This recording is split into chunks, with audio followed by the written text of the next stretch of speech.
Ranking Member. Thank you, Mr. Chairman. Ms. Wojcicki, is Wojcicki, right? It's Wojcicki, correct. Yeah, we have my neighborhood. We have a Polish triangle where all the Polish families live.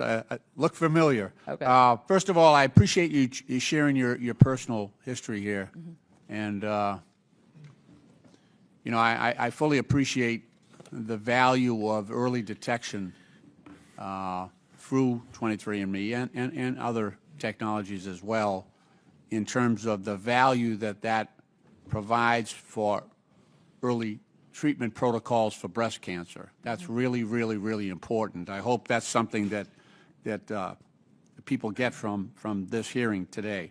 But also your experience and your situation actually amplifies the need for greater privacy protections, right?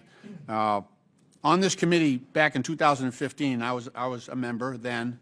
We had a huge hack of the OPM servers, the Office of Personnel Management. So the massive data breach back then compromised the personal information of about 22 million people. But most importantly, that included federal employees and anyone in the federal government that was applying for a national security clearance.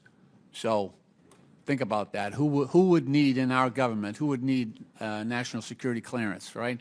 Those people are doing very sensitive work. So all that information went over to the Chinese. It was a Chinese threat actor.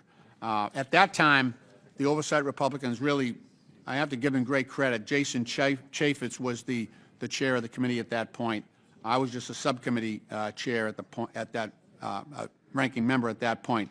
But we conducted an investigation, and they came up with 13 recommendations that the OPM system and its chief information officer should be empowered, accountable, competent, and should, quote, improve federal recruitment, training, and retention of federal cybersecurity specialists. What the Trump administration has done, though, is just done a blanket firing of some of our most talented cybersecurity experts. They've disregarded the cybersecurity and data privacy laws. DOJ is reportedly creating a master database of sensitive information across federal agencies by carrying around unsecured backpacks full of laptops, paving the way for unparalleled surveillance capabilities. So this is an extreme danger to the very systems that we want to protect. So, Professor Hu, how does firing all these IT and cybersecurity experts, does that make Americans' data safer? Thank you for that question. I think that this raises deep concerns as far as how best do we safeguard very sensitive governmental data. And as you mentioned, the leadership of this committee after the OPM hack, I think, was very important. Not only in recommending best practices for cybersecurity moving forward for the federal government, but also uncovering the ways in which the laws of this body, Congress, were not followed, and that some of those threats that created the types of issues that we saw after the OPM hack could have been avoided. And so part of what we've seen over the last 10 years is that the federal government has undertaken very serious protocols and training programs and the hiring of some of the most qualified cybersecurity officials in these agencies. And now the concern is once those are dismantled, the expertise and also the failure to follow the protocols that followed after the OPM hack, that leaves our nation's most sensitive databases and data on our citizens up to potential abuse and national security risks. Let me ask you this. So in the past, we have several government agencies that collect troves of information. You think about Social Security, a lot of information about, people getting benefits, their banking information, things like that. The census, that's a repeat every 10-year process. We actually send people to folks' doors to get personal information.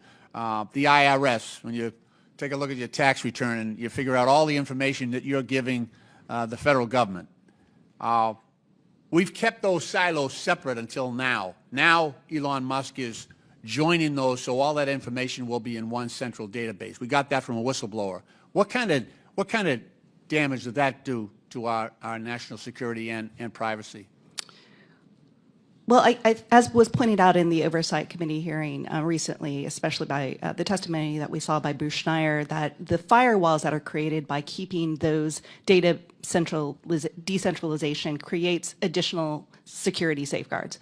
And so allowing for the integration and consolidation of that data increases vulnerabilities in cybersecurity. It's much easier to create the types of risks of exposure that now are at the heart of the topic of the discussion today. Thank you. Mr. Chairman, I thank you for your courtesy, and I yield back.